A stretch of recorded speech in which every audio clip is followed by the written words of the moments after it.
بسم اللہ الرحمن الرحیم۔ ٹی جی سپیکس کے معزز ناظرین السلام علیکم۔ ناظرین محترم، یہ واقعہ استبیلس کرنزہ کا ہے۔ یہ عورت اتنی خطرناک ہے کہ اس کو آسٹریا میں عورتوں کی جیل کے بجائے مردوں کی جیل میں رکھا گیا تھا۔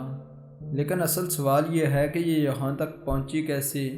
دراصل دوستو، یہ عورت میکسیکو میں پیدا ہوئی تھی۔ اس کے والدین کافی امیر تھے۔ استبیلس پڑھائی میں کافی زیادہ اچھی تھی۔ مڈل پاس کرنے کے بعد اسے والدین یورپ لے گئے۔ اس کے بعد یہ خاندان یورپ کے ایک ملک آسٹریا میں مقیم ہو گیا اور استبیلس نے بھی ادھر ہی یونیورسٹی میں داخلہ لے لیا۔ اپنی پڑھائی مکمل کرنے کے بعد اس عورت نے اپنے ہی طرز سے بزنس شروع کرنے کا پروگرام بنایا اور اس نے ایک آئس کریم پول کھولنے کا فیصلہ کیا۔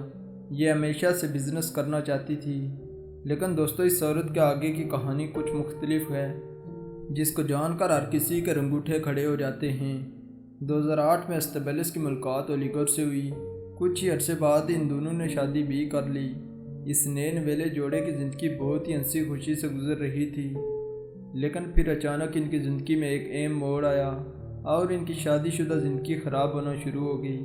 اولیگر اپنا زیادہ تر وقت باہر گزارتا۔ استبیلس کو یہ بات پسند نہ تھی۔ ان دونوں کا اس بات پر روزانہ جھگڑا ہوتا، مگر کچھ ہی عرصے بعد استبیلس نے اپنے خاوند سے طلاق لے لی۔ یہ عورت اس آدمی کے ساتھ رہنا ہی نہیں چاہتی تھی، لیکن یہاں ایک مسئلہ ہو گیا۔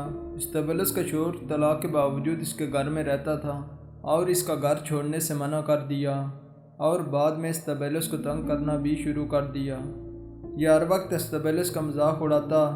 پھر ایک دن ایسا ہوا کہ یہ آدمی ایک دن صوفے پر بیٹھ کر گیم کھیل رہا تھا کہ استبیلس نے اسے پیچھے سے سر میں گولی مار دی اور اس طرح اس عورت نے اپنے سابقہ شوہر کو قتل کر دیا۔ پھر اس نے سوچا کہ لاش کو کیسے چھپایا جائے۔ ایک دن گزر جانے کے بعد جب پورے گھر میں بدبو پھیل گئی تو دوستو اس عورت کا گھر آئس کریم پول کے اوپر ہی بنا ہوا تھا۔ پھر اس عورت نے ایسا کیا کہ ہر سننے والے کا دل کانپ جائے گا۔ اس نے بازار سے ٹوکا خریدا اور لاش کو ٹکڑے ٹکڑے کر دیا۔ پھر ان ٹکڑوں کو آئس کریم کے ایک فریزر میں رکھ دیا۔ اس کے پیچھے 3 لوگ کام کرتے تھے اور ان کو اندازہ ہی نہیں تھا کہ ایک فریزر میں ایک انسان کی لاش پڑی ہوئی ہے۔ یہ آدمی ویسے بھی بے گھر تھا اور باہر رہتا تھا، اس لیے اس کی گمشدگی پر کسی کو کوئی پرواہ نہ تھی۔ دوستو کچھ ہی عرصے بعد استبیلس کو ایک اور آدمی پسند آیا۔ یہ آدمی اس کا آئس کریم پول میں کام کر رہا تھا۔ استبیلس اس آدمی سے شادی کرنا چاہتی تھی، مگر وہ آدمی اس کو دھوکہ دے رہا تھا، اور جب استبیلس کو یہ بات پتہ چلی کہ وہ جس سے پیار کرتی ہے وہ اس کو دھوکہ دے رہا ہے، تو اس نے اس آدمی سے بھی بدلہ لینے کی ٹھان لی۔ اور پھر ایک دن یہ آدمی بھی استبیلس کے گھر میں صوفے پر سو رہا تھا۔ پھر استبیلس نے بھی وہی کیا جو اس نے سابقہ شوہر کے ساتھ کیا تھا۔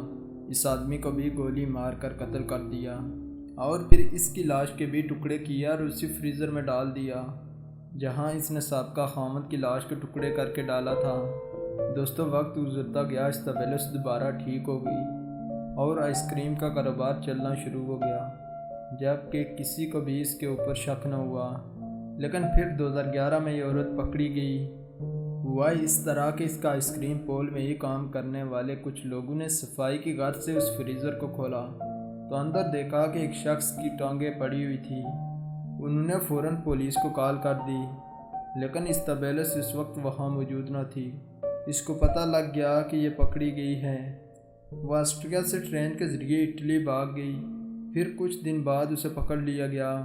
پتہ یہ لگا کہ یہ عورت ایک اور مرد کے ساتھ شادی کرنا چاہتی تھی جو ایک میوزیشین تھا، مگر اس کی قسمت اچھی تھی کہ شادی نہ ہوئی، ورنہ یہ عورت اس کے ساتھ بھی وہی عشر کرتی جو دوسرے مردوں کے ساتھ کیا۔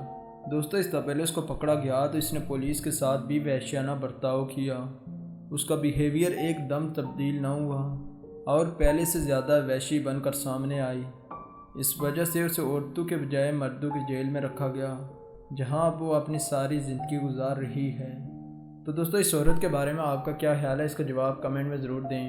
اور اس پر روایت نین والے ناظرین سے گزارش ہے کہ ہمارے اس چینل کو سبسکرائب کریں اور ساتھ گھنٹی کے نشان کو بھی دبائیں تاکہ ہر نئی آنے والی ویڈیو کا نوٹیفیکیشن تسلسل و تواتر کے ساتھ اب تک پہنچتا رہے۔ تب تک فی امان اللہ۔